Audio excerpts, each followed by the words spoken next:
सत्संग सुनने को मिल रहा है, ये विशेष कृपा। इस पर भी विशेष कृपा कि हमारी बुद्धि भजन करने के लिए सब कुछ त्यागने के लिए तैयार है। विशिष्ट कृपा, हमारी बुद्धि अब कह रही कि छोड़ो सब कुछ, भजन में लगो, भजन में लगो। इस शुभ अवसर को हाथ से मत जाने देना, नहीं तो कृपा का अपमान करने वाला केवल पछताता ही पछताता है। ये अहेतुकी कृपा हो गई है। तुम बड़े भाग्यवान हो अगर तुम्हारा मन श्री प्रिया प्रीतम के भजन में लग रहा है, तो तुमसे बड़ा कोई राजा नहीं है। दुखी मत हो। और जिनका भजन में मन नहीं लगा, भोगों में लगे, उनसे बड़ा कोई कंगाल नहीं। चाहे कोई कितना भी बड़ा धनी जमींदार, चाहे जितना बड़ा पदाधिकारी हो, यदि भगवान से विमुख है, धर्म से विमुख है, अधर्माचरण करता है और खूब ऐश्वर्य वैभव, तो उससे बड़ा कोई भिखारी नहीं, क्योंकि हाथ में कुछ नहीं लगेगा पाप के सिवा। आज तुम्हारा वास कमजोर है, तुम्हारे खान पान की व्यवस्था कमजोर है, तुम्हारा कोई साथ नहीं दे रहा है, संपत्ति भी नहीं है, लेकिन तुम प्रिया प्रीतम का नाम जप कर रहे हो, तो कह रहे तुमसे बड़ा कोई राजा नहीं है, तुम बहुत बड़े धनी हो। देख लेना समय पर जब ये फसल अपना रंग दिखाएगी। भजन में तुम्हें कुछ त्याग करने के लिए हम नहीं कह रहे हैं। तुम जो काम करते हो धर्म पूर्वक करो, जो काम करते हो प्रभु को समर्पित कर दो और नाम जप करते रहो। शरीर को सेवा का साधन बना दो, मन को सुमिरन में लगा दो। आप देख लेना, अगर अहंकार नहीं करोगे तो तुम्हारा बेड़ा पार हो जाएगा। शरीर को सेवा में लगा दो, जो कर्म करते हो धर्म पूर्वक करो, उनको प्रभु को समर्पित कर दो और नाम जप करो। और अहंकार नहीं करोगे तो बहुत जल्दी तुम ज्ञान को प्राप्त हो जाओगे। तुम्हारे हृदय में ज्ञान प्रकाश हो जाएगा, तो अहंकार नष्ट हो जाएगा। अहंकार नष्ट होते ही भगवत तत्व का बोध हो जाता है। देखो, तुम्हें कहीं भागने की जरूरत नहीं है। मन की दिशा जो भोगों की तरफ है, उसे मोड़ करके प्रभु की तरफ लगानी है। तुम्हें जो ही प्रभु की तरफ अपने मन को, अपने मुख को मोड़ा, तो बिना साधन किए करोड़ों जन्मों के पाप नष्ट हो जाते हैं। सन्मुख हो ही जीव मोहि जब ही, जन्म कोटि अघ नाशो तब ही। जे ही जीव भगवान के सन्मुख हुआ, मन को मोड़कर प्रभु की तरफ किया, राधा राधा, करोड़ों जन्मों के पाप नष्ट होने लगते हैं। जिनका भोगों की ओर मन है, चिंता, शोक, भय, दुख, जन्म, मृत्यु, ये नहीं हटेगा। चाहे जितना रुपया जमा कर लो, चाहे जितना भोग भोग लो, चिंता, शोक, भय, मृत्यु, ये तुम्हें सताते रहेंगे। नरक के निंदनीय गर्त में तुम्हें गिरना पड़ेगा, महान दुख भोगना पड़ेगा। इसलिए तुम पर भगवान की कृपा हो गई है। मनुष्य शरीर, सत्संग, भजन की महिमा। अब आप अपने ऊपर कृपा कर लो कि भजन में मन को लगाओ। विश्वास करो, अपने को जो भजन में लगाता है, मानो पग पग पर अपनी सुरक्षा कर रहा है, पग पग पर अपने को सुख की तरफ ले जा रहा है। और जो अपने मन इंद्रियों को भोगों में लगा रहा है, तो पग पग पर अपने को फंसा रहा है, वो दुख भोगने की तरफ जा रहा है। देखो, भगवत कृपा बरस रही है, सब तरफ से कृपा बरस रही है। तुम्हारे ऊपर अपार कृपा हो गई है। बस तुम इस कृपा का परिचय करो और इस कृपा के परिचय को प्राप्त करके डूब जाओ। हमारे ऊपर अपार कृपा श्री जी की। भगवत प्राप्ति के लिए ये बहुत अनिवार्य है कि इस कृपा का आदर करो। जो जो आपके ऊपर कृपा हुई उसको वर्ण करो। कितनी कृपा। ये देखो, वृंदावन में बैठ करके भगवत चर्चा, कथन, श्रवण, नाम कीर्तन, पद गायन, संत दर्शन, भगवत दर्शन, कितना सौभाग्य। जगत को सुधारने वाली बात भी अपने मन में मत लाओ। तुम ठेकेदार नहीं हो जगत के, पहले तुम सुधरो, तब बात समझ में आएगी। तुम्हारा सुधार हुआ कि जगत को सुधारना नहीं, ये सब भगवत स्वरूप है। पहले तुम सुधरो। और प्राय यह होता है कि हम जगत सुधारने की बात, जहां थोड़ा परमार्थ बना तो हम दूसरों को सुधारने की बात सोचने लगते हैं। पहले तत्व तक पहुंचो, पहले बोध प्राप्त करो। नहीं तो बीच में अगर पूरे सच्चे खिलाड़ी नहीं हो, तो माया के पार्षद टांग मार के अपने पक्ष में गिरा लेंगे और तुम अपने पक्ष में पहुंच नहीं पाओगे। इस जगत को प्रभु स्वरूप समझो और अपने आप को प्रभु के चरणों में न्यौछावर करके चुपचाप दीन बन के अपने को छुपाते हुए दीन बंधु के सुमिरन में खो जाओ। जो थोड़ी भक्ति करके लोगों में परिचय बनाना शुरू कर देते हैं कि मैं भगत हूं, मैं अमुक अनुष्ठान कर रहा हूं, मैं अमुक अमुक साधना कर रहा हूं, बिकने लगते हैं। याद रखो, वो प्रभु की प्राप्ति के पथ से बहुत ही भटक जाते हैं। प्रभु के प्रेम रंग को प्राप्त करने के लिए जब तक भगवत प्राप्ति ना हो जाए तब तक परिचय को छुपा के रखना चाहिए। अपना परिचय कोई ना जान पावे कि मैं कौन हूं, क्या हूं, कैसा हूं। जितना तुम परिचय छुपाओगे अपना, उतना परिचय प्रभु अपना प्रकाशित कर देंगे आपके सामने। और जितना आप अपना परिचय बढ़ाओगे उतने प्रभु अपना परिचय छुपाते चले जाएंगे। सिद्धांत को समझ लो, जितना आपका परिचय छुपेगा उतना ही आप अपना परिचय प्रकाशित कर देंगे, और जितना आप अपना परिचय प्रकाशित करेंगे उतना ही आप अपना परिचय छुपा लेंगे। प्रभु याद रखो, तुम्हारे ऊपर कृपा निरंतर बरस रही है।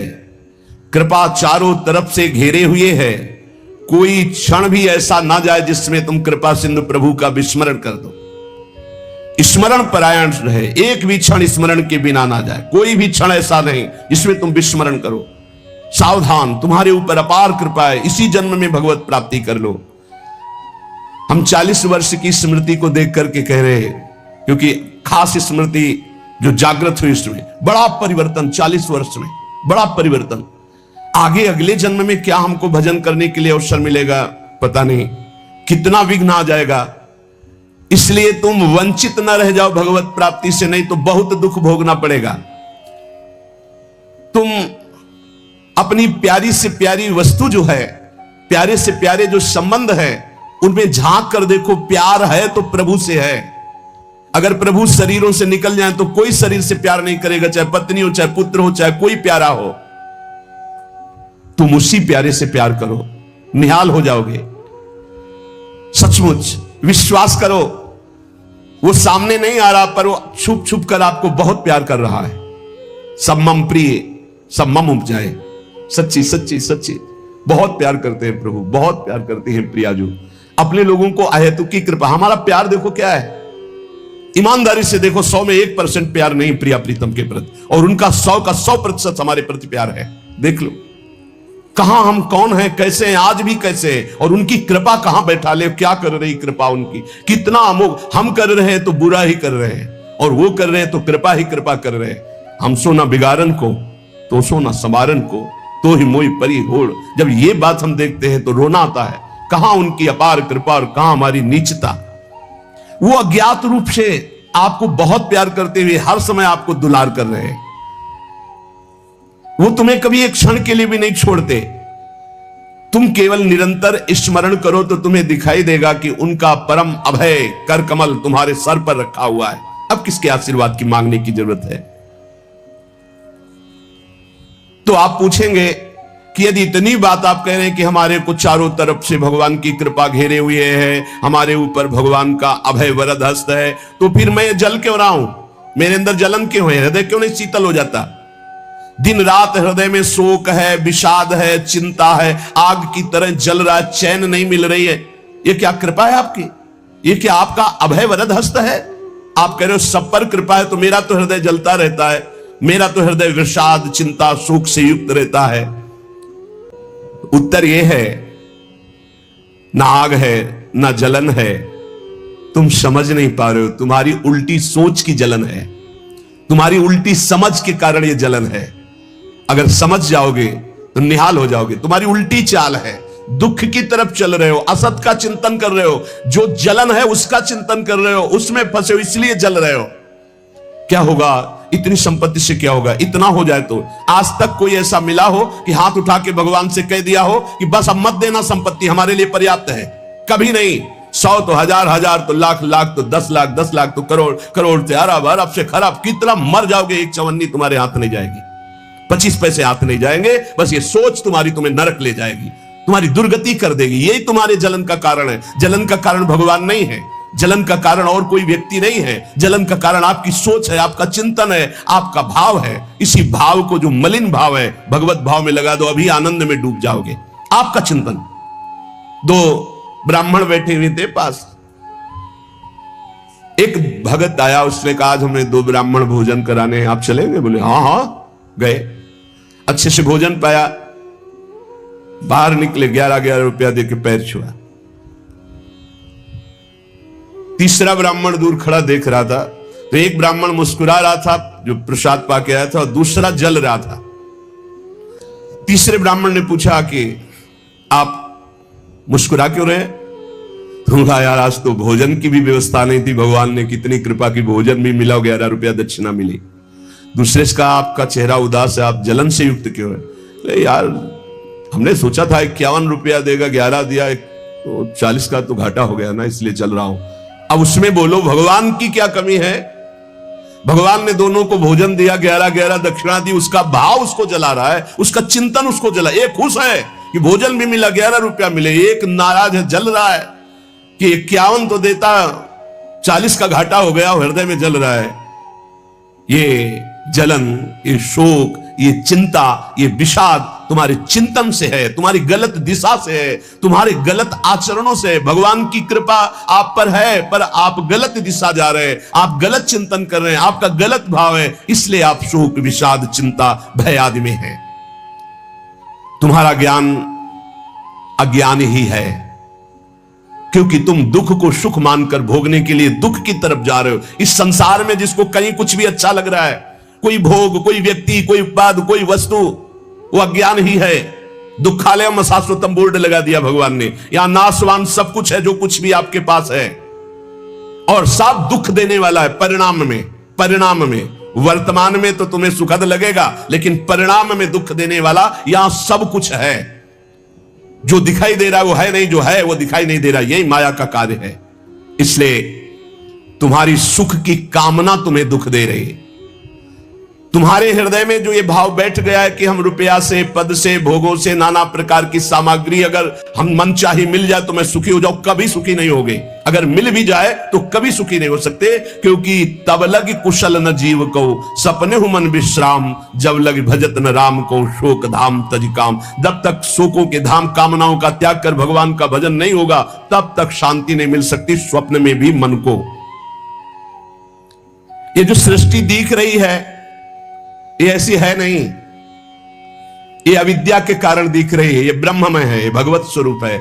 भगवान गीता जी में कह रहे हैं वासुदेवा सर्वमिति समहात्मा सुदुर्लभा। जो महान आत्मा ऐसा देखता है कि सब भगवान, केवल भगवान, पूरे के पूरे भगवान, मत्ता पर तरफ नान्यत किंचित अस्ति धनंजय, किंचन मात्र कुछ और नहीं, वो भगवान की कृपा से परमानंद में डूबता है। चलो, यदि तुम नहीं सुधर सकते, नहीं छोड़ सकते, तो जो होता है होने दो, तुम नाम को पकड़ लो। तुम्हारे रोकने से न मन रुक रहा है, न इंद्रियां रुक रही, न बुरे आचरण रुक रहे हैं। छोड़ो, रोकने की बात छोड़ो, पकड़ो, नाम को पकड़ो। राधा राधा राधा। अपने आप घृणा ना हो जाए तो हमसे बता देना, अपने आप घृणा हो जाएगी, पक्का हो जाएगी।